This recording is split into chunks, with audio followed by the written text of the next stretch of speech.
Why don't you introduce who you are and who French Connection HCB is? French Connections HCB is kind of an idea that I had when I was 18 years old. I'm now a little bit older. And I was told, like many people, that it was a bad idea at the time. French administration gets, an awful lot of bad reputation. But the one thing is with France is the system is very fair and it works very well. France has notoriously difficult bureaucracy. Notoriously. The good thing about France, and this is what people usually also love about France. Why are Americans moving to France? Worst case scenario is you've got to go back to your own country and start the whole process again. French Connections pretty much guarantee visa acceptance, would you say? The biggest challenge quite often for people is where you're going to live.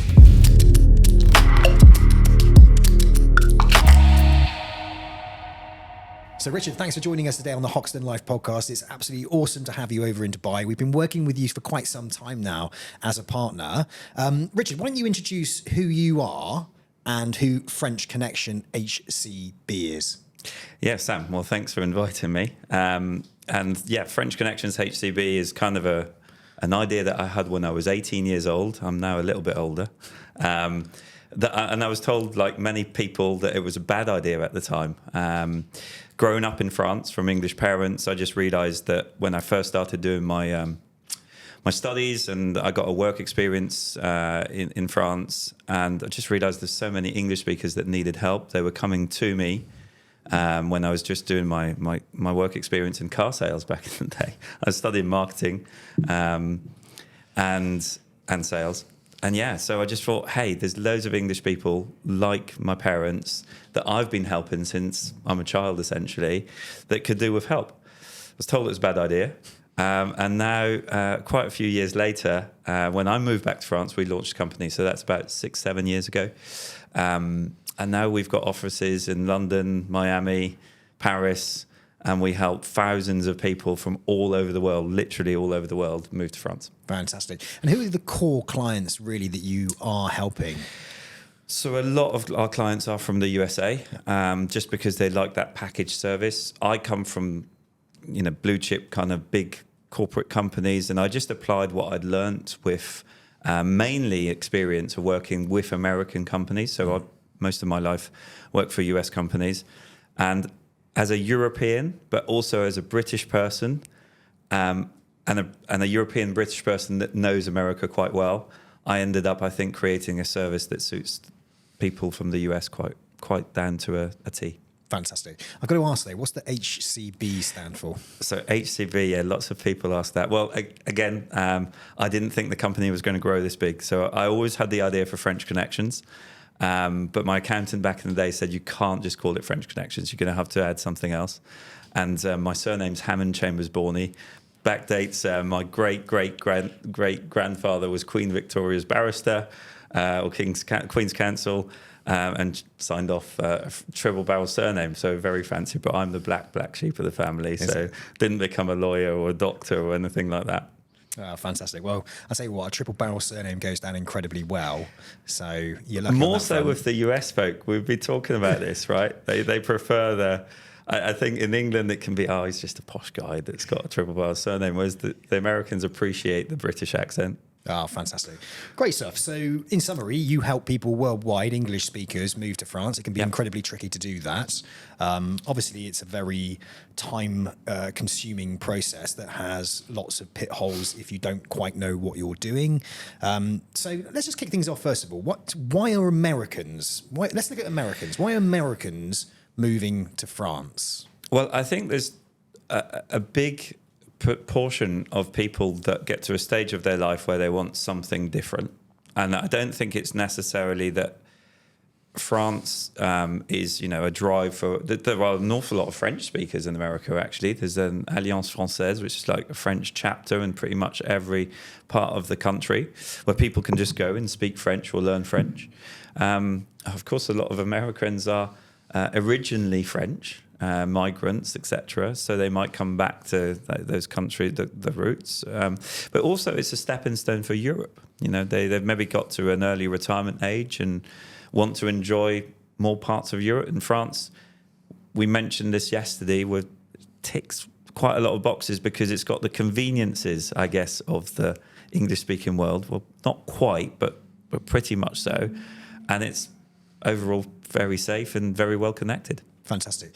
Let's make that connection between the UK and France then, because, yeah, the UK, obviously fully English-speaking, America, fully English-speaking, France, not fully English-speaking. So why is that a benefit then, France? Well, I think it's the Latin culture that France brings. You know, there's of course, food, value for money. You know, a lot of, obviously, our clients are still British and people move mainly because they can buy a bigger house and be in a better climate.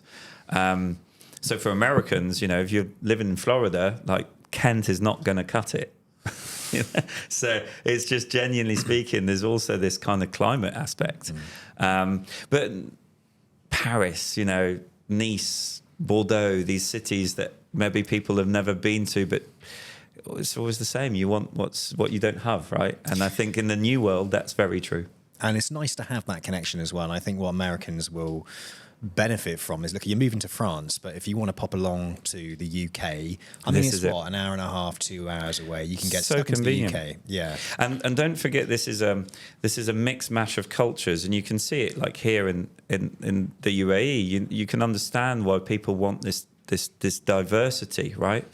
And I think we live in such a fortunate world today where you can go literally in a few hours to completely different spaces. Yeah. You know, it's so emotionally different as well. Okay. What type of people then are moving from America to France? We talked about retirees. What about digital nomads? People sure. coming to work there as well? Tell us a little bit about that. Yeah, we have, of course, remote working has brought a whole plethora of options for people. And it's something that's the misconception is you cannot work remotely in France. There's no digital nomad visa. Well, there are conditions to that, which I won't dive in today, but for a majority of people that will work. And the French are very welcoming as long as you follow procedure. I think it's worthwhile noting for anyone that's looking at this video and thinking about moving from the US, it's a lot easier than you think to move to France compared to what you might think of moving to the US. I've recently helped my business partner Danny move to the USA, and boy, that's not the same thing. It's a lot more complex. Great. Okay. So what about some of the cultural lifestyle differences and benefits of someone moving from America to France? Well, I got to say, of course, the food. And I think what I mean by that is it's not like I love a cottage pie and a warm beer. So, you know, it's kind of, I'm very British, bizarrely, having been brought up all of my life in France. But I think it's the freshness, the quality of ingredients. I never cease to be amazed here of how fresh and everything feels. But in France, of course, it's just travelled literally a few yards away from where you live, probably. So a lot of people are very health conscious, getting in that stage of their life, you know, and it's the quality of life for that is phenomenal. And value for money. Right? Value for money. I went over to Toulouse quite recently to do some filming with Mike Yule, who's one of our financial planners, who's actually based in France. Which is why you're choosing to work. That's where I us. studied. So. Yeah. Well, Toulouse is where you studied. This is why you're working with us. We've got a financial planners on the ground in France, and we help Americans. Sure. In respect of their financial planning needs, which is a great reason why we partnered. We'll get onto that a little bit later on in the podcast, the benefits of really getting your financial planning in order if you are going to be moving, right? One thing I really loved about Toulouse is, and Americans will probably like this as well, right? It's a bit like it is over here in Dubai. Every corner there's a brand, right? There's a brand in every corner in Dubai. It's a bit like that in the UK, and it's certainly like that in America. McDonald's here and here, there and everywhere. Walking around Toulouse, none of that. It was so quaint, and it was so chilled, and it was so peaceful and beautiful, and there was like little cafes everywhere and little restaurants everywhere, and it felt really authentic. I didn't feel like there was brands. There's strict rules around eating times, though. Yes. So beware. Yeah. What are these rules? Well, it's just midday till 1:30 is max for ordering at lunchtime, and sort of 8 p.m. till 9:30 really max is where you're going to get food in the evening. One of the things that I'm really interested in is, like, people are moving from America. You talked about retirees, maybe people a little bit in the later stages of their lives. Are they coming over to France, and are they renting or are they buying? That's a great question. To be fair, it's a mix. That France has one only disadvantage, really, from a tax perspective for US residents or for people from all over the world, is that it does have a wealth tax on real estate value worldwide, which, you need to check out. We can help with that. But it's not terrible, but it just means that if you're holding 25 million's worth of real estate in Texas or somewhere else, even if it's in the trust, you probably don't want to buy a property in France. You'll stay renting. But equally, there are an awful lot of people that have just chosen to have that simple lifestyle. They sell all their goods, their house, their car. They want to use public transport. But finding a rental can be tough. It can be tough to find a rental. Is that something you actually help with? We do. We even have our own rentals. We've built our own properties to rent because there's a shortage of rentals. I mean, that's it's a Western world problem, I would say, anywhere in the world with Airbnb these days, because Airbnb has become such a good a cash earner for a landlord. So furnished properties are difficult to come by. So you've helped thousands of people move from America to France. Just out of interest, what percentage do actually buy and what percentage rent? I would say it's actually less. So probably 70% of our clients continue renting. Yeah. Yeah, that's their plan. And they might do that for a period of time until they find the right spot. Because don't forget, I think, France is a big country and it varies from one end to the other quite a lot. Geographically, of course, terms of weather, that's a big decisive factor, but also just finding your spot. So just go in somewhere. I mean, do you imagine going to America? Where do you want to go and live? Where would you go? And France, of course, is not as big as the US, but you don't know what you don't know, right? So sometimes renting is a great idea. What about cost of living? Like, we've just opened an office in Miami, so I'm speaking to a lot of people in Miami a lot, and I'm being told, to live comfortably in somewhere like Miami, you need about $250,000 a year. That's what the people are saying to me. So in America, what I'm understanding is state by state, it's different, like the cost of living. So moving from America to France, where the cost of living is pretty probably equal, what is the difference in respect of cost of living? What are people saving money? Is it costing more? The only thing that's more expensive in France than in the US is the cost of gas fuel. Okay. Everything else, insurance products, healthcare, of course, massively cheaper. So you're going to be saving around 23 to 30% on just your everyday kind of lifestyle stuff. Sure, if you go and live in the centre of Paris, perhaps Nice, the cost of, or Bordeaux, potentially the cost of rental might be similar to what you would find in any big city, although I think it would still be quite a bit cheaper. But yeah, overall, you're going to be saving quite a lot of money. So, Richard, people use your services to move from somewhere like America, where 90% of your clients, they're American. They're moving from America. They're using your services because there are challenges probably from moving from America to France. Okay, so let's just look at some of those challenges that they might have. What's the most standout challenge an American might have if they're moving from America to France? Well, the first one, Sam, is the choice of the visa, because there are several options out there. It's an evolving subject, because it can be subject to political change. It's also just due to legislation, and small changes can arise. The French government want you to be able to live there in the right manner. And I think the biggest thing is French administration gets an awful lot of bad reputation. But the one thing is with France is that the system is very fair and it works very well. So it's a good system, it works well, but it is quite difficult to navigate. And so the visa is the key sticking point, I would say. Okay, great. Well, let's dig into that then. So what visa requirements do they actually need to meet?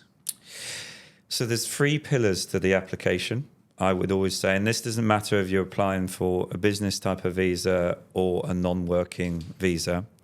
A non-working can include remote working under certain circumstances, but essentially And I think they're pretty, it's a very reasonable amount of requests. They want you to make sure that you've got a private medical policy that will repatriate you to your home country or cover your medical fees. They want you to have somewhere safe to live, somewhere to register yourself to, and they want to have enough financial means, which is, only very small amounts, So this is just a basic requirement that they want any person that's living in France to have. Okay, you talked about proof of income there then. So how much proof of income do they need? What does that look like?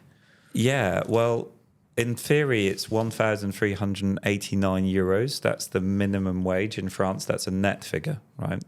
That can be subject to evolution in the of course, the cost of minimum wage. That if that goes up, then this figure will go up. And if you've got children, important figure to take into consideration, you've got to put 20% extra per child. That figure can be held in a monthly income. And any kind of income could be considered. So drawing down on your 401, and if you can prove that you've got that income coming in monthly, rental income, it could be private pension income, it could be W-2, pay stubs, anything that works. It could also just be savings. But with savings, I'd be mindful of how you present that. So if you just dump £1 million or $1 million in this case in your account, they might ask questions like, are you going to buy a house with this, etc. So just got to show consistency. I would always compare it to applying for a mortgage. You need to show your best financial kind of outcome and show that you've got money coming in every month and you're not spending more than you earn. Okay, great. French Connections pretty much guarantee visa acceptance, would you say? So yes, we've got, I guess, a unique point, and this has been a very important part of our development. So French Connections is part of essentially a consortium these days of partners, because in terms of legislation, I'm not a lawyer, but essentially, or an accountant, but we work with companies that provide that service. And I've negotiated as a businessman the best deals possible for my clients. So we administer everything through our technology, through our client relation, because that's what I get. But our lawyers, if you like, will administer your files, but I guarantee the outcome. So I guarantee the fact that if you're not successful for any reason, we will reapply with no extra charge. And it's a fixed price. I've always been scared myself of lawyers or of builders because they never tell you how much it's going to cost, right? So the day you hire an attorney, they're like, well, it's a $10,000 deposit or retainer, and, it might be up to $20,000. And I'm like, well, hang on a second, what's it going to cost? So it's very important for me to have like an Amazon-like product. And when we launched. And that's evolved over the years, and we've got tiers of service, but essentially we guarantee the outcome of any procedure. France has notoriously difficult bureaucracy.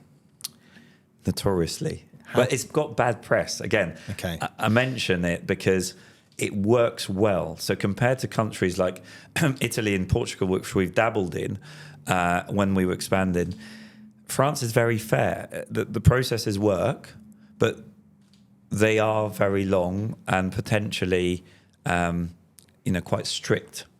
But the good thing about France, and this is what people usually also love about France, you can still talk to somebody. If the computer says no, you can still call someone, and that would help if that person that's calling on your behalf is French, of course. Yeah. It's very stressful, though, having to deal with multiple people during a process such as moving home. I mean, it was massively difficult for me to move from Bristol in the UK, just round the corner to Somerset. So using someone like you, dealing with solicitors, dealing with accountants, dealing with home buying, especially when maybe your French isn't up to par, this obviously improves the process, increases the chances of not having any setbacks or any knockbacks, and hopefully creating a very smooth process. When you're moving from somewhere like America all the way to France, it's a big deal, right? Yeah, and I think what we've done is we've taken over that. We've looked for the best service providers, but we still provide the service for them in a way. So we are administering the service around the service, because that is one thing about France that you love and hate, is that there is a lack of service, just generally speaking, or the notions of service are different to probably what we experience in a very fortunate English-speaking world. And I include the UAE in that. It's an English-speaking world to a certain extent, and it's something that there's such great service here, right? You kind of get used to it, and then you go to France and somebody just doesn't answer the phone or an email, and you're like, what? But that's just how it is. So through you... Well, we try to bring that normalised. It's very difficult for me because I've had to recruit French people, because we've tried to do this. We've tried to have purely bilingual or trilingual people, but if they were making a phone call to a French embassy or bureaucratic system, the hint of it accent, a hint. And it's not that they don't take you seriously. It's just like, oh, you're not French, you're not going to quite understand. Right. So they're very polite, but you just don't get things done.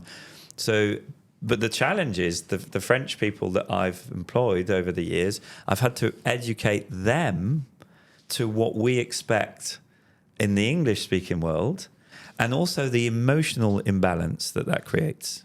Because in French language, there is, for people that you don't know, you use a third person of plural.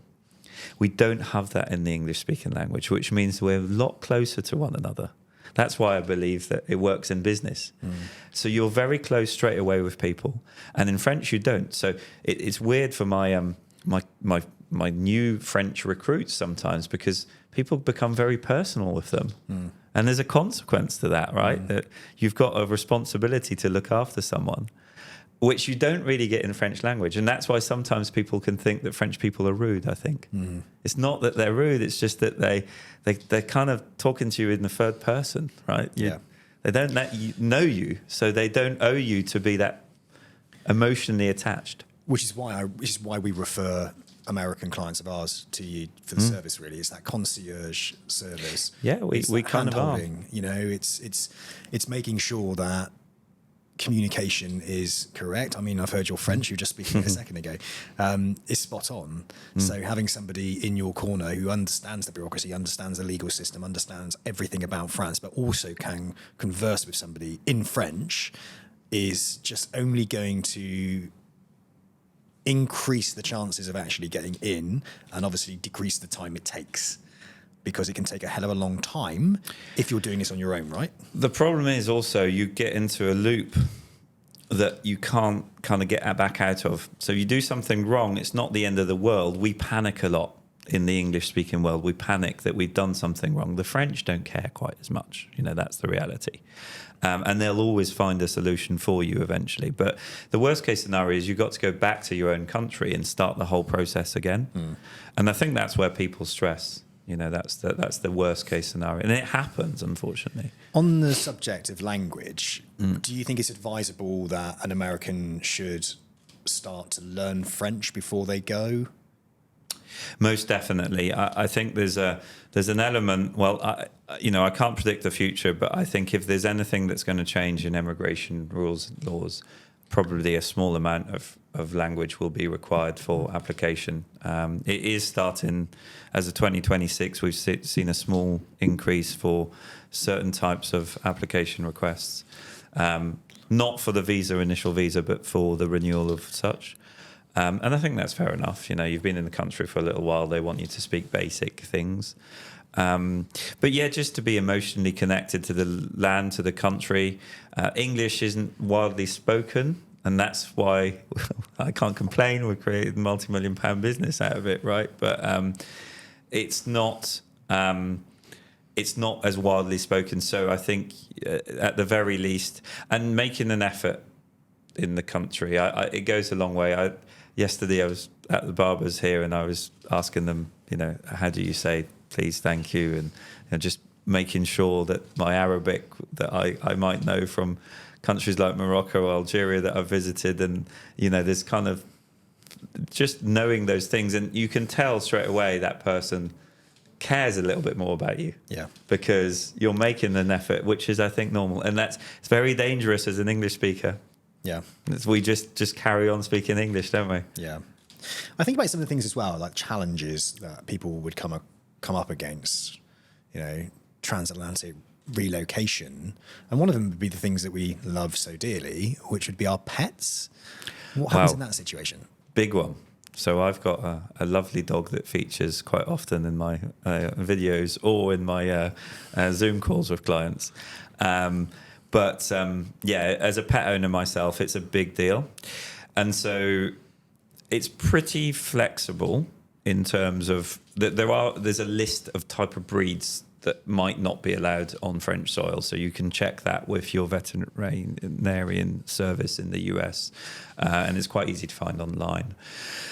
But essentially, there's a process. The inconvenience is there's a document that you need to apply for a month before you leave the country. And one of the biggest stresses is often transport. So as extravagant as it may sound, we work with a company that will actually charter a jet with other dog owners, for instance, for large dogs, so that you can fly with your animal. And it's not excessively expensive. It's not what you might think, because you're sharing the jet with quite a few people. You can actually get a reasonable price if it's a full-term relocation. I'd pay that $8,000 or so to get my dog, not put him in a cage or sedate him and stuff like that. But once you arrive in France, it's actually fairly straightforward. You just need to register with a vet. But we help with all of those things. Clearly, a lot of people that are moving have got pets, so we do that.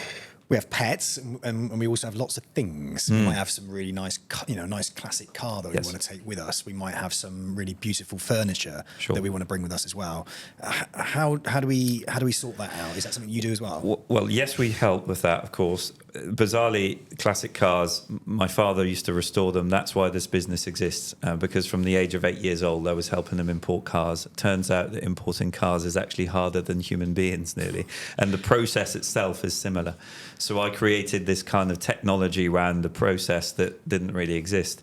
And to this day, we're the leading kind of people on that. But cars, if they're classic, it's fine. If they're not classic, so classic in France is 30 years old or more.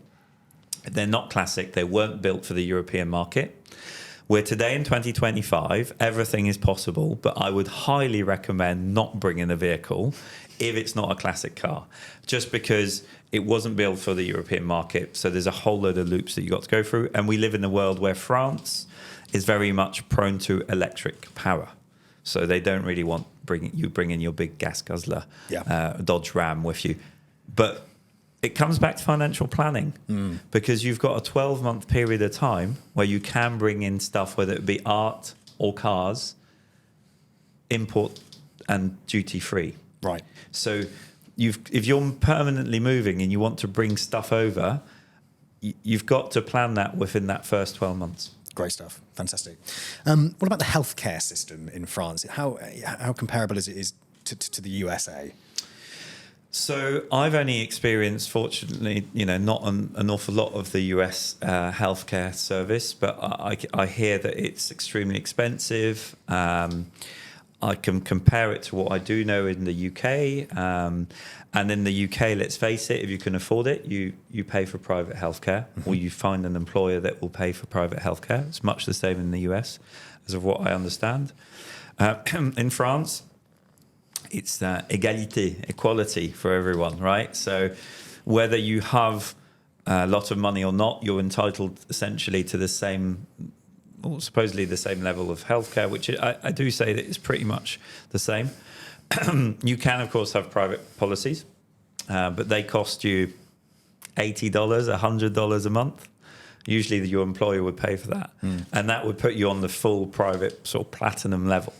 So the cost of healthcare compared to the US is crazy. Like and for me, my experience having two kids, both born in France, it was exceptional. When we hear what our friends from around the world have experienced whilst having children, it was absolutely exceptional. So the care is great. And actually, don't be fooled. You don't have to be around a big city. I think that's the biggest thing that people say, oh, yeah, we want to be close to a big city for great healthcare.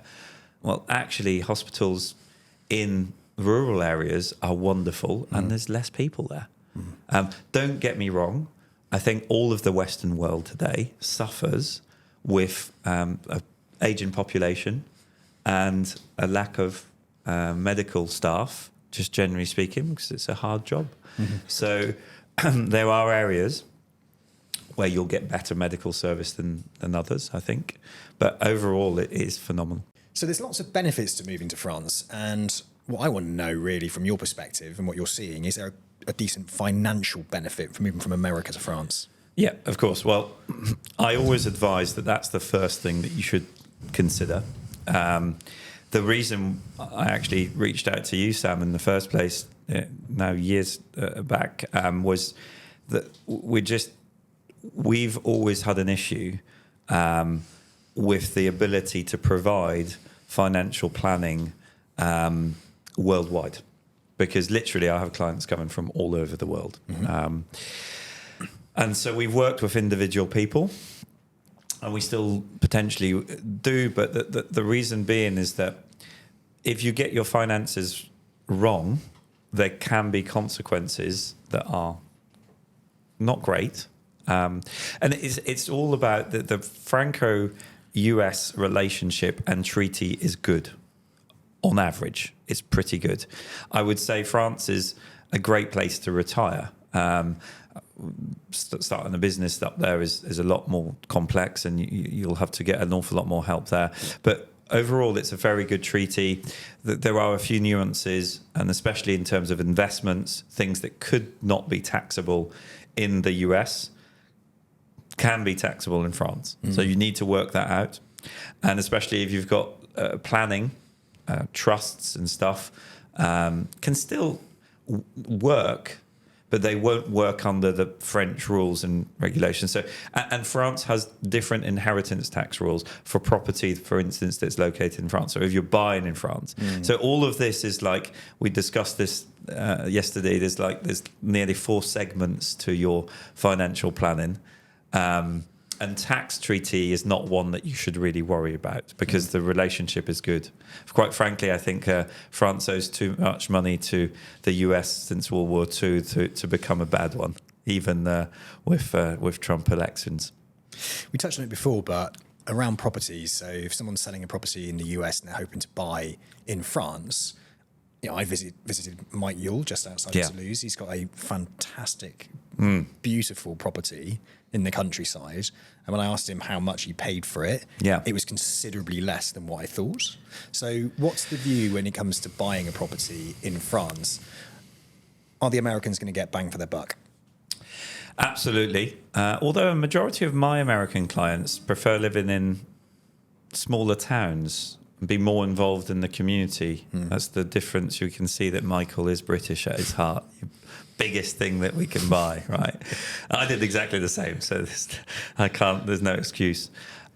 Maybe watching too much Dick and Angel on TV or something like that. For those American viewers, Dick and Angel that you might not know is Escape to the Chateau, which was a UK TV show. But the point being is that, yes, you do get an awful lot of value for money. Of course, there are a few areas like Paris city centre might not quite be the same, although probably compared to LA or New York, it's still better. But the main thing is that the buying process is very protective of the buyer and of the seller, but mainly the buyer. So people mustn't worry about, oh, am I going to get ripped off? There's a very thorough process. And understanding the US real estate process very well, I think the only challenge you'll find as an American buying in France is there's not what you guys would call an MLS system, so a multi-listing system. You don't find every property online. Doesn't exist. So you've got to deal with individual people advertising multiple platforms. That's the only complexity, is maybe finding the right place. How far would you say your money actually goes in France, though? Is it... Well, I think we have a quite a varied range. But if you go up to €1 million, you're buying a chateau. Be careful with that, because it's not because it's great value for money that there's not running costs that go with it. That's the biggest mistake people make, I think, is assuming that because it's cheap or good value, then it's going to be easy to maintain and run. But we have clients that use a full range of service. In fact, without wanting to plug our YouTube channel, you can check out client interviews, testimonials there. But one of my clients, I was really humbled by. She spent as much money on our service range to relocate nearly as what she spent on her house. And her house purchase was €23,000. But her choice was buying literally a trailer in the US, or buying that and doing it up by herself. What did that buy her out of interest? Well, it bought her a 3-bedroom livable house in a very rural area. And so those still exist. People talk about Italy with the €1 houses. I mean, I was able to launch this company because I bought property in my rural area and started renting those properties out and doing them up and renting them. But I was buying properties in town, because it's funny, in medieval towns and villages, which Americans tend to love, right? You're close to the cafe, the boulangerie, etc. You can still buy stuff for 40, 50,000 euros that needs work. And that's another challenge, to get work done. But those bargains still exist. But so there's a real range. But I think for 2 to 500,000 euros, I think in that nice segment, you'll buy an awful lot. In fact, there's too much choice. And then you've got to make sure that you get the right area that suits your needs. Fantastic. On the subject of financials then, you've got the France's social, they've got the social tax charge in France. Just tell us a little bit about that and how that might impact somebody here, say, who's got an income. So my business partner and colleague Géraud, who's our French chartered accountant, will be able to explain more in detail about that for those that want. And we've got loads of videos again on those topics. Really, the only thing that I would always look out for is if you're remote working. So if you're remote working and you're not paying social charge on your salary, it could be applicable on a yearly basis, because you basically have access to the French health system. Social is not just health, right? It's also infrastructure, safety, etc. So what we would pay on our PAYE in the UK or on your W-2 in the US, that goes automatically out of your salary into the government's pockets, is not happening. So there is a social charge that's applicable really if you're not retired. If you're retired, there's something called PUMA, which is like an international reciprocity, a bit of a tax treaty, if you like, that will work with your Medicares and so on. So that, again, a really strong relationship with the US there. So all of these agreements are in place. But after 90 days, anyone that arrives in France is entitled to apply for French healthcare and a social security number. So it's similar to what happens when you arrive in the US, but except in France, there is always 100% guarantee that something will be covered for free on the healthcare system. One of the biggest struggles we found, obviously, with our American clients being an international financial planning business with licenses in the USA, Europe, we deal with lots of Americans that move to Europe, is what to do with their 401k pension. Because once they leave the US, they really have to do something with it, because the US advisor can't do anything. They're not able to give advice in the country such as France, right? And as a company, Hoxton Wealth, we are multi-jurisdiction. We've got licenses across the world. So our clients can move here, there, and everywhere, and we can continue to actually look after them. When should, from your experience and our experience, right, when is the right time for an American considering to move to France, Europe? When do you think is the right time they should actually sit down with us, for instance? And what part of the process do we come in? Just let people know that, so they understand the importance, I guess, of the right time to actually look at your pension, the right time to look at your financial planning when you are moving to France. Yeah, well, I think it's probably the first thing to do. And it might be that you're not going to apply for a certain type of visa, because we've mentioned this, I think, yesterday, Sam, together, but it's worth sharing with our audience here. I break things down because I'm a simple guy. I'm not a lawyer. I'm not a chartered accountant. I'm not a financial advisor.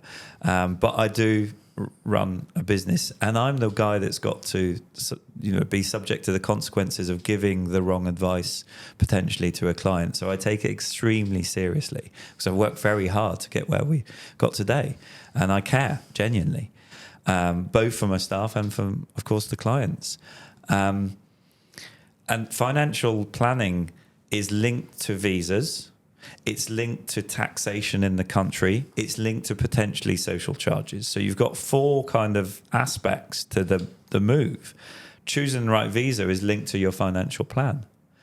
Often an international law firm that you might hire won't give you, or won't be interested in giving you, that wealth planning, because you're paying them for one service, and they'll just execute, right? They might say, oh, well, actually, you might need to check this, or might introduce you and get a fee, I guess, from the introduction, but they maybe not in the same boat as us, where we really want to make this work. And so making sure that your financial impact of applying for a visa, for instance, is what happens if you say you're moving to France permanently? Well, you've got 12 months to move permanently to France. That's really it.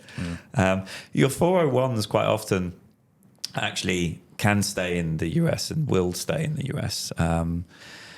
They're not taxable in France. And so it's more things like IRAs, trusts, stocks, bonds, mutual funds, etc., that you've just got to be a bit more cautious with. And quite often it might just be that you keep your assets in the US, but you're aware of the situation, and that's where you guys come in with that side of things. And it might be that there are options in Europe that are similar to what you'll find and can be transferred. And there are wider questions to be asked. Do you need to get finance in France? And in which case, how are you going to prove to a French bank that you've got liquid assets? What's your commitment to the country?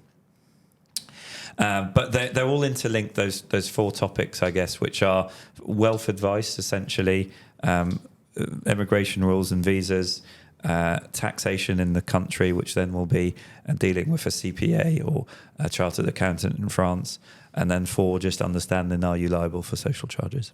Okay, cool. Which leads me on to banking. Yes. So banking for Americans when it comes to France. Difficult. It's difficult, is it? Well, just give us a little insight into that then. So unfortunately, during the Madoff crisis, an awful lot of French banks were stung.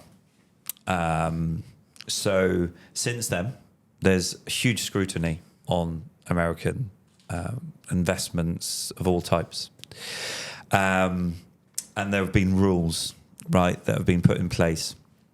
Now, we're very fortunate to work with France's largest bank and be official partners, BNP Paribas. And they enable us to actually open an account for our clients whilst they're outside of the country.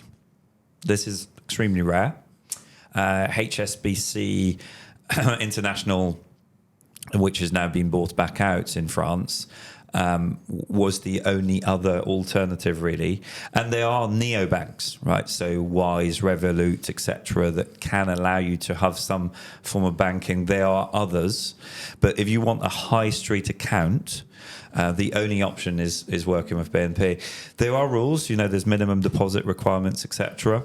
I can talk about those. They're 15,000 euros to open an account as a regular account, and 250,000 euros to open as a private banking account. We can service all of that via our assistants. But you can also then do that in country. So if you want to open up a bank account essentially whilst you're in the US, it's quite difficult. We've got that option. Very lucky to have that. But just opening a bank account in France is not that easy for a US individual, for anyone that's not French, actually. Often a French high street account, and I say high street because I make a difference between a neo and online bank, will be a requirement, a loose requirement for rentals for instance, to prove that you've actually... because if you've got $1 million in Wells Fargo, a French landlord doesn't know what Wells Fargo is. I mean, it could be printed out on a piece of paper for him, whereas if he sees a statement on the French high street account, hey, he feels a bit more reassured probably. And then mortgages, international mortgages are available, but they're difficult to get. I think it's worth mentioning, there is no credit rating in France. There's no Equifax, there's no Experian. The French refused the English-speaking systems. So there are internal scoring scores within banks, and they operate probably like we did in terms of decision-making. Maybe something that we had like 30 years ago in the United Kingdom. You could actually go into your bank and you knew your bank manager and he could approve a mortgage. That still exists in France. So there's a good and a bad about that. It means that if you can build a relationship, you can actually talk to somebody, you can make things happen. But there are international banking rules now that make that difficult. What about currency exchange considerations? Wow, yeah. It's a big one. I mean, banks make their money on that, right? So FX trading in general is something that you're going to have to consider, bearing in mind you're probably going to make monthly payments. So you're probably, although you guys might help manage funds outside of that, usually those funds will be held for a period of time. So you are always going to be exchanging dollars to euros. Historically, there's been a quite good exchange rate, but getting that right is really key. So potentially, especially for house purchase, working with an FX trader is going to be very important. You're going to save yourself literally a lot of money on a big transfer. So loads of things we've covered today that give people a bit of an insight into moving to France, especially if they live currently in America. Let's just dive into the actual service that you provide. Okay, so if someone's listening to this now, hopefully to the end, and they're thinking, right, Richard obviously knows his stuff. Hoxton Wealth, they know their financial planning. Obvious why they're working together. But what? Let's break down your service. Okay, sure. What should somebody expect when they pick that phone up and book a meeting with you, Richard? Well, first and foremost, don't take my word for it. Go and watch our YouTube and listen to clients that have used our service and Trust Index, etc., because it's a big thing for me. We've worked so hard to maintain this level of service. It's truly difficult. The reality is what we try to provide is a service around the service. So one, I will veto my colleagues, also veto the service providers that we work with.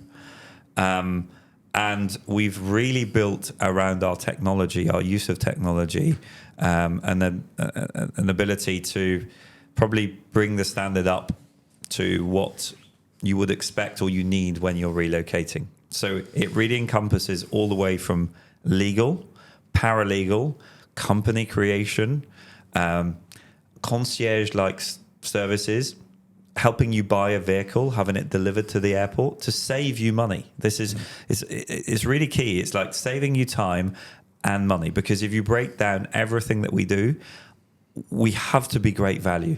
Otherwise, I wouldn't be sat here. We wouldn't still be here after years of business. Clients have to see value in this day and age. If you're not bringing value, and eventually breaks down to getting things done. That's how we're judged. 100%. So going back to those fantastic testimonials you've got, by the way, on YouTube, which is where we connected originally, right? Yep. You got some fantastic content out there on YouTube, as do we, and it was wonderful to see because there was such a synergy between us as businesses. How many people have you actually helped, though? That's what I if I'm going to go. Oh yeah, the count is, well, we're looking at around. We have about 5 full relocations sign up every week, and when I say full relocation, to talk of that suite of service, it usually looks like visa validation, entering the French healthcare system, getting a tax code, doing your first tax returns, applying for residency, helping you buy a car, getting a mobile phone, opening a French bank account, helping you with your utilities, It will be potentially helping you buy a house, all of the legal bits around that, and then helping you with some planning as well. That we kind of join all of those dots between financial planner, lawyer, chartered accountant, any business that we work around. But we make sure that there's great value in that. So the idea is you don't pay more necessarily. You actually get a better deal because we bring the volume to these guys. And we've built the technology, don't forget, to deal with these thousands and thousands of people. And clearly, even a big law firm will not deal with as many people that we deal with at the level that we've created. And we've done that. I mean, I'll be honest, I've just worked for huge corporates, and all of the tech that I saw working, I was like, okay, we can implement this into our what was back then a startup. And yeah, we're very, for a small business, because we still are a small business, we're very tech advanced. Fantastic. So I'm in America. Perhaps I've listened to this podcast and I'm now thinking, you know what, I want to move to France, right? When should they engage with someone like yourself? Well, we offer online consultations. And so you can book a consultation, which then will lead, if it's a suit and match to, a relocation plan. I would say no later than 6 months before you plan to leave, we need to onboard as a client, because things take time just to data collect, just to do all of those kind of fun, enjoyable things. Look, good news is if you're really in a rush, some people do contact us, within a month, you can probably go if you really need to. But 6 months is a very minimum, I'd say, to have a full idea of relocating. And 12 months is, I guess, the maximum beforehand where we can start helping. A lot of it is a link, though, Sam, to where you're going to end up. That's the biggest thing. So if you want one of our properties, which I've cheated, I've got an American couple that helped me finalize the product so that it is, to the standard that an American would want. Shout out to Gordon and Deb, thank you guys. But they actually started off as clients. It's a funny story. I've always got clients that actually inspire me to do more service. That's often the case. But in context, it's, do you want to reserve a place? Do you want to have a house to live in? Do you want to start looking at an area? Do you want to go on a scouting trip and want assistance doing that? That's the biggest challenge quite often for people, is where you're going to live. Well, Richard, thanks so much for sharing everything about French Connections today, the service that you're providing, how you are helping move Americans and other English-speaking people to France. Without any stress, without even any hassle. Hey, I can't guarantee the no stress part, but what we can guarantee is that we will do our very best to be able to reduce that and genuinely care and look after you on that journey. Fantastic. And anyone listening today that wants to actually book an appointment, check the link, in the comments. Yes. Book that directly in with Richard and his team, and they will speak to you and get the ball rolling to France. 100%. Thank you, Sam. Cheers.